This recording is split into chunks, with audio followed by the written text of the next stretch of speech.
A lawyer for the embattled Chief Executive Officer of the Public Procurement Authority says a documentary produced by Manasseh Azuri alleging conflict of interest against his client is much ado about nothing.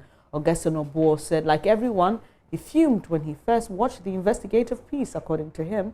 However, after conversations with Mr. Ejenim Boateng Eje, he has come to conclude that calls for his client to be arrested are baseless. He spoke to Malik Abbas Dabu on Upfront.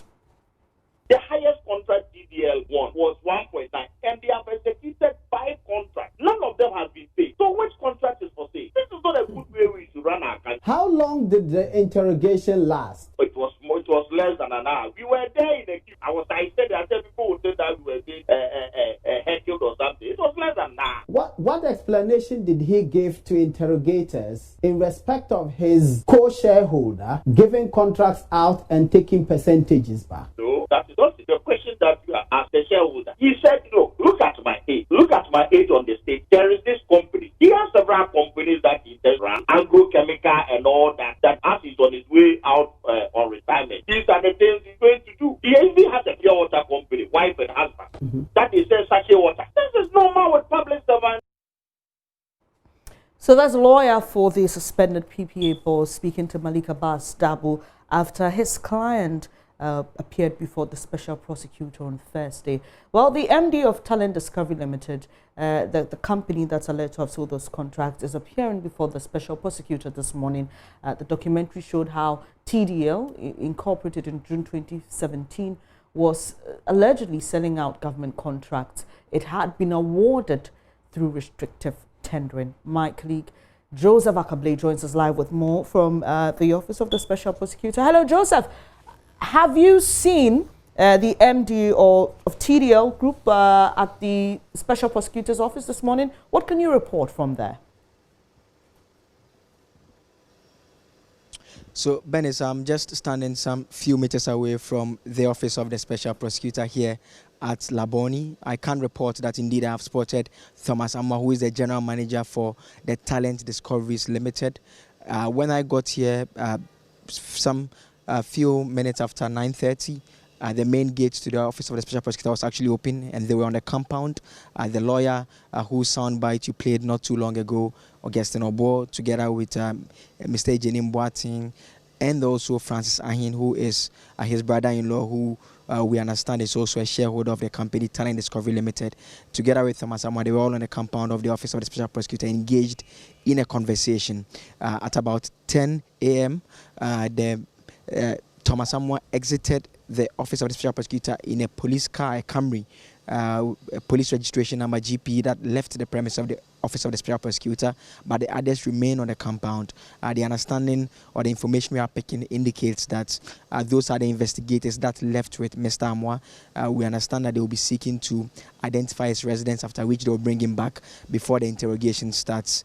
This is what we understand happened yesterday, because once they are done with the processes and they decide to grant him a self-recognizance bail, it will be important for the interrogating authorities to satisfy itself with the fact that they know where exactly he lives, for which reason they had to leave this particular place to go over to his residence, after which they will come back to the Office of the Special Prosecutor to enable the interrogation itself to start.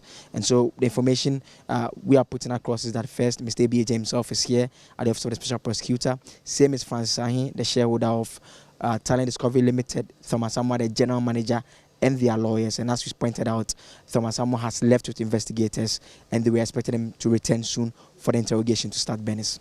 Joseph, do we have an idea of how the interrogation is happening? Do we know, for example, if it's per person or they're being interrogated with all these names that you mentioned? Obviously, the lawyers will be there, but do we have, for example, the PPA boss and Mr. Amma being interrogated at the same time in the same place? What we understand is that the PPA boss, the suspended PPA CEO, I must say, had his turn yesterday. And so today was a day that was set for Thomas Amma, the General Manager, and other officials of the Talent Discovery Limited. And we understand again that in terms of the areas that are to be covered, you recall in that particular documentary, he was the main character that the investigative journalist interacted with in terms of his company, the fictitious company that he put across as wanting and being interested in some contracts.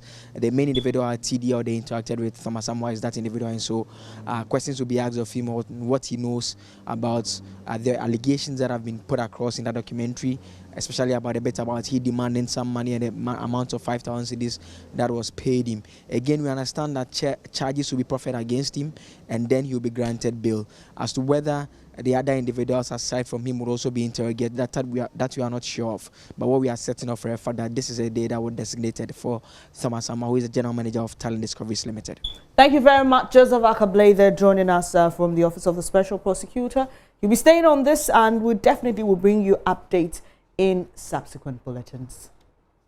You're watching News Desk with me, Benis Abubedulan. So please don't go away. When I come back shortly after these messages, Kobe Spike Nkrumah will be taking us through the big headlines in the world of technology this week.